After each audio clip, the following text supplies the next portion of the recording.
Hello, welcome to this review of Monaco Watermelon Crush. Monaco Cocktail Watermelon Crush was introduced in 2022. It's a new product for this year.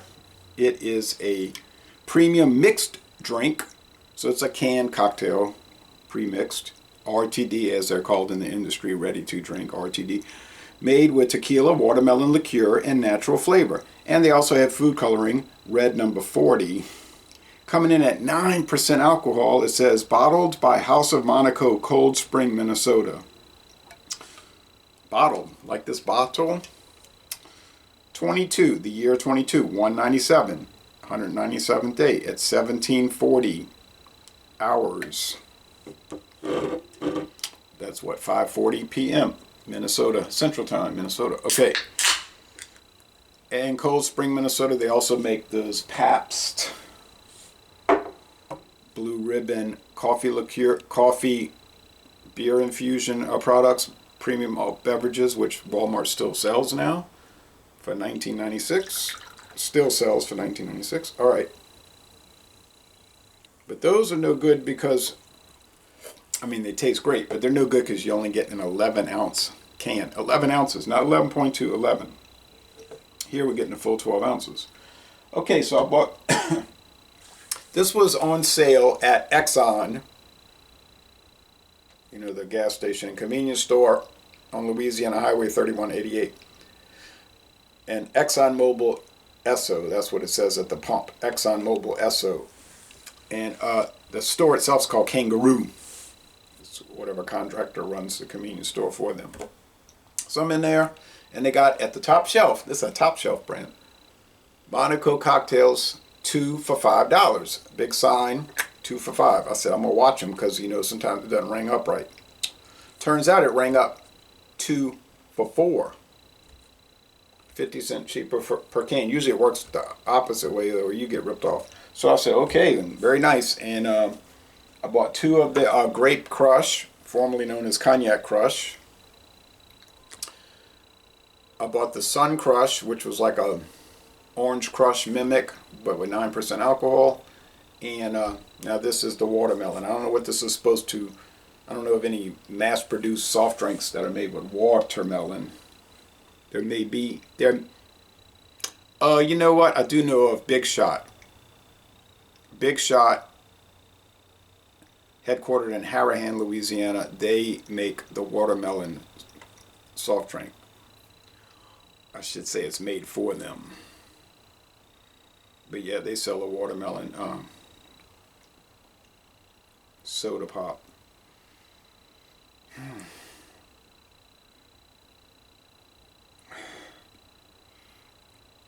It's pretty cold, so I'm really just getting, smell like cold water. I'm serious, smells like cold water. It says serve chilled, and this is chilly. There's a slight fruit note, but it's not much of one. And then the red number 40, food coloring, makes it look light red, not pink, but between red and pink, more on the red side. Cheers.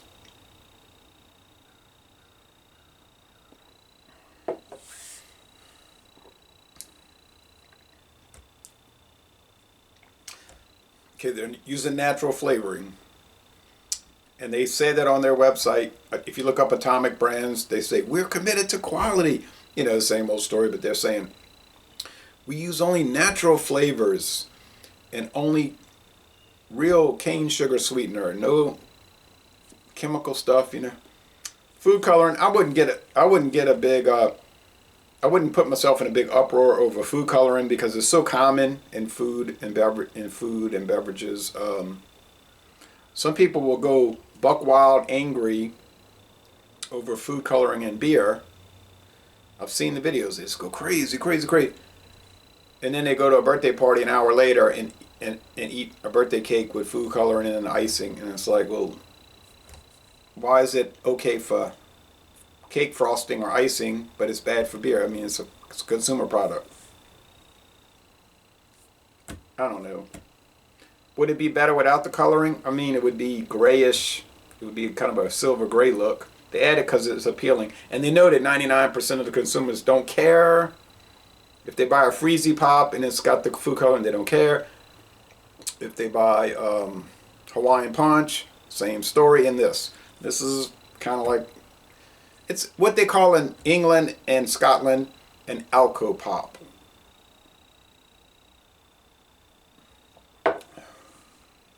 Not that I drink these, and honestly I don't. You look at my fridge, you see lagers, some ales. Not these. These are done for review purposes only. I could not tolerate drinking these all the time. Occasionally for a review, it's okay. But some people that they drink these every day, like these people around here, they drink these daiquiris. Same story. It's just, iced. It's a crushed ice thing with all kind of food coloring and flavoring. Most of that's probably artificial flavoring. I don't think that really matters, but I don't know how they can. I just don't know how they can take it. Got to have this cold. I didn't put it in the freezer. It should have been in the freezer. But it's my refrigerator is set very cold. I mean, it's fine. Is it real watermelon? I mean, it's it's natural watermelon flavoring. Meaning, there are companies that sell these flavorings. You can buy them. Of course, you're not going to. I mean, you can order it. It's really expensive. Most of the big producers buy it in bulk, and they get it for a much lower wholesale price. Comes in a liquid form.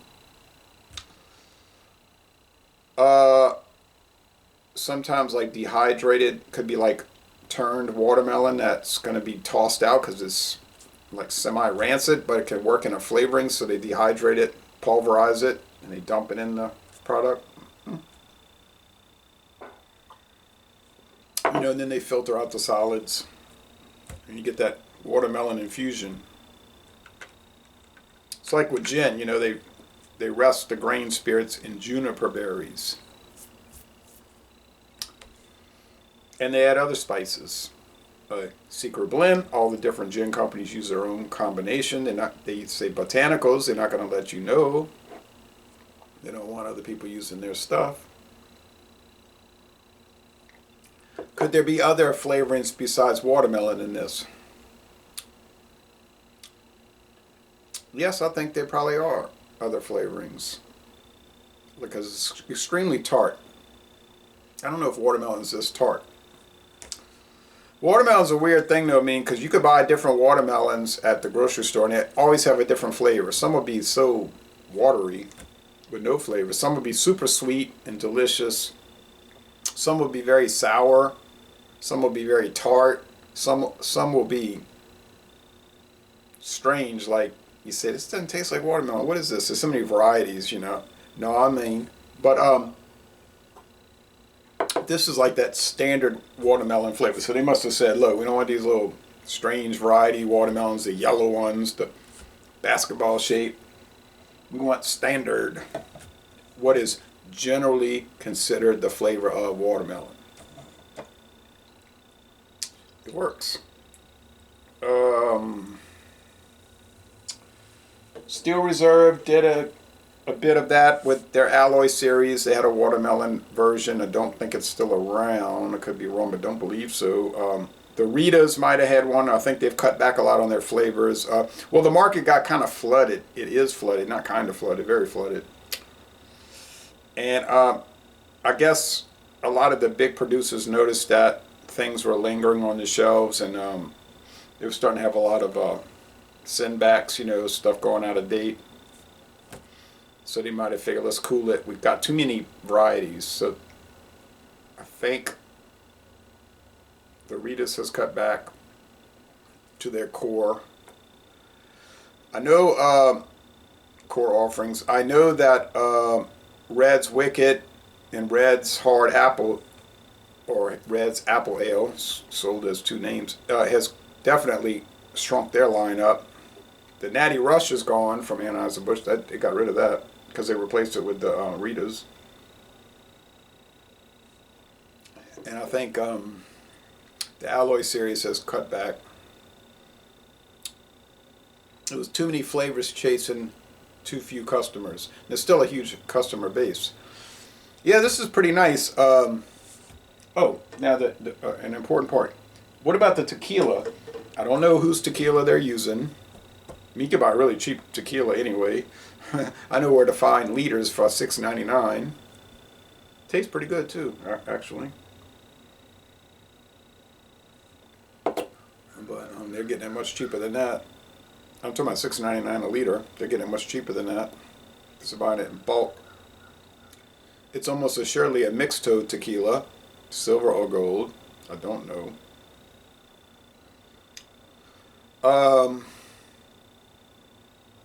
Mixed toad tequila is it's like a blended bourbon. It can have up to 49% filler. It still has to be 51% blue Weber agave. And blended bourbon still has to be 51% or more of straight bourbon.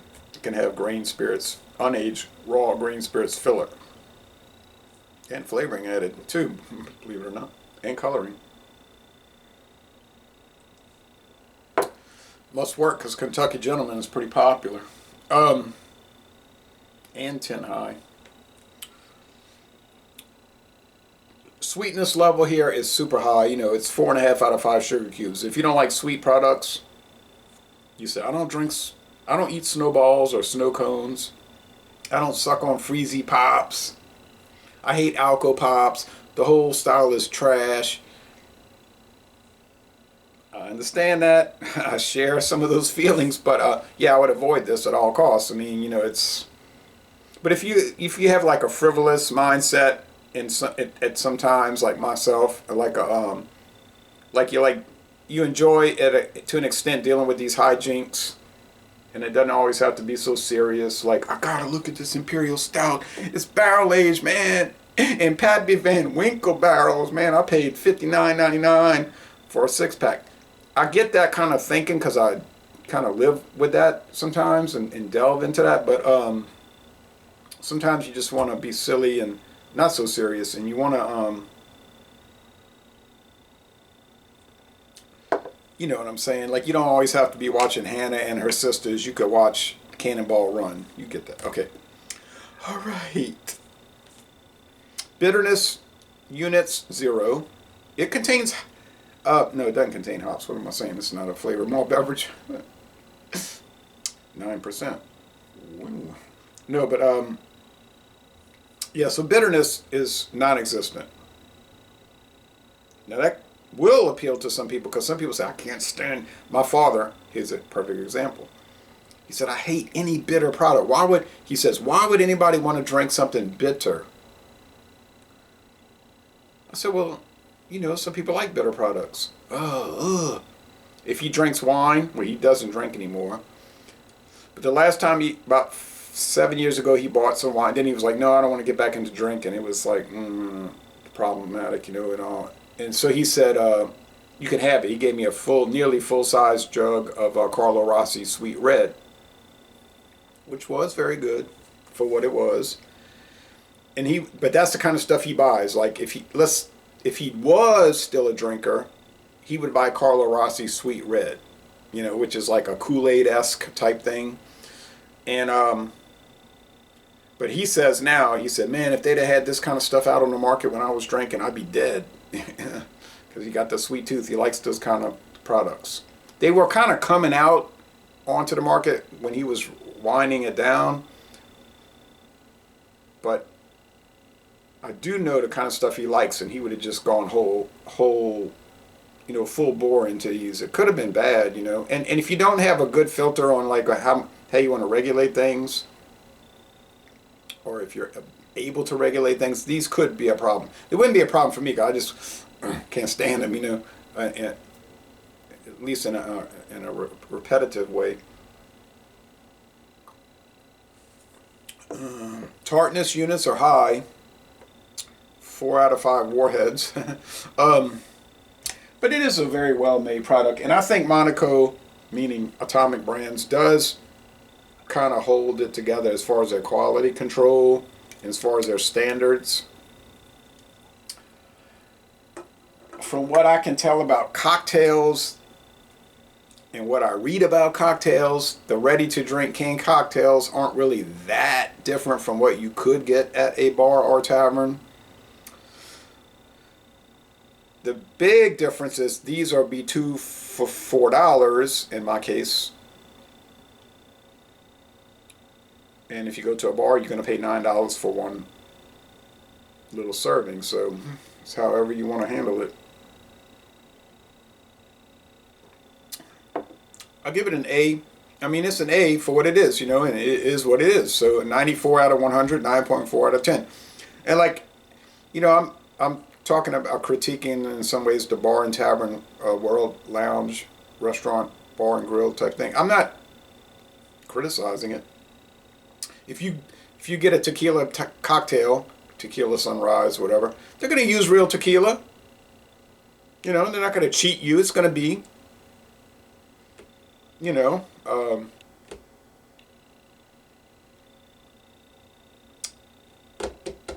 what's that town?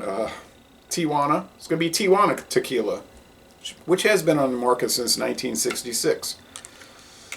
It's going to be Juarez. It's not going to be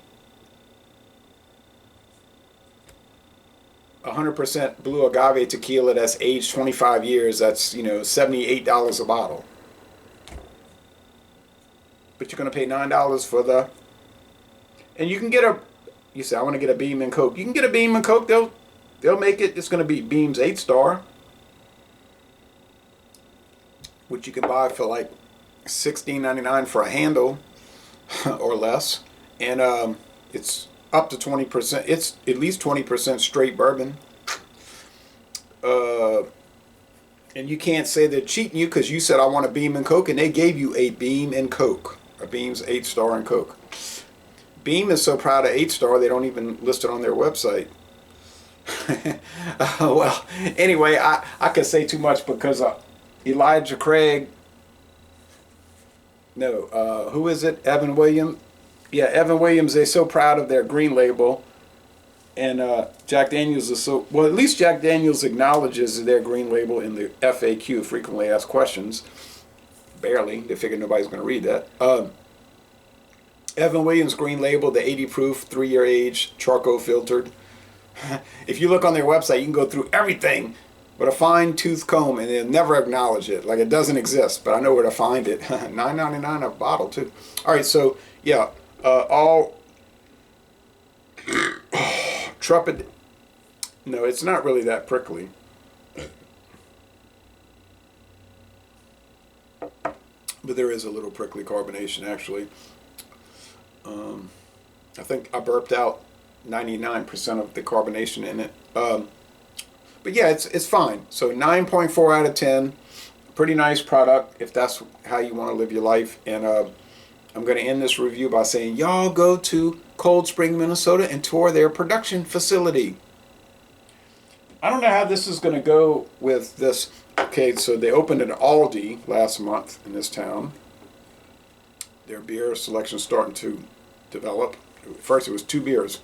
They have this Brookdale luncheon meat. You know, it's probably made by Armour because most of the major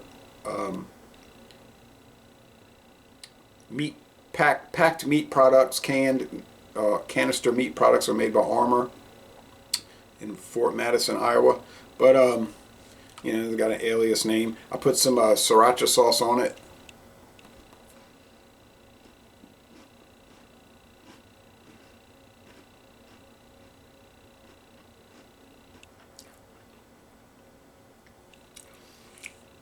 Does it taste remarkably similar to all the other canned luncheon meat products that you get from Fort Madison, Iowa? It does. You'd almost think that they're taking the same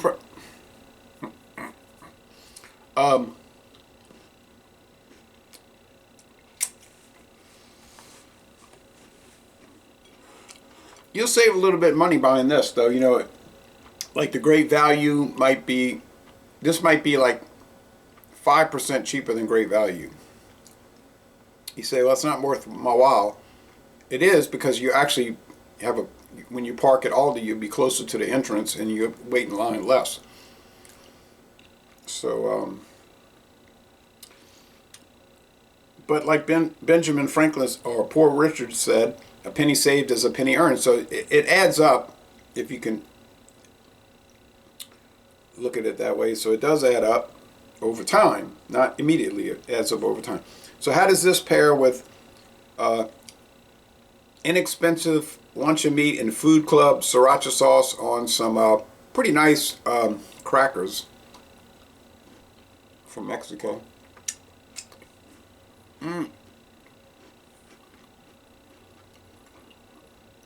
I think it helps because it cuts the sweetness. Kind of gives a little balancing, you know, it's salty to cut the sweet. So, yeah. I hope they bring in a new flavor next year. Be interesting. But Monaco, if you're into ready to drink canned cocktails, Monaco has got it going on. They do excellent work. I've never had one ever that was less than an A. Most excellent.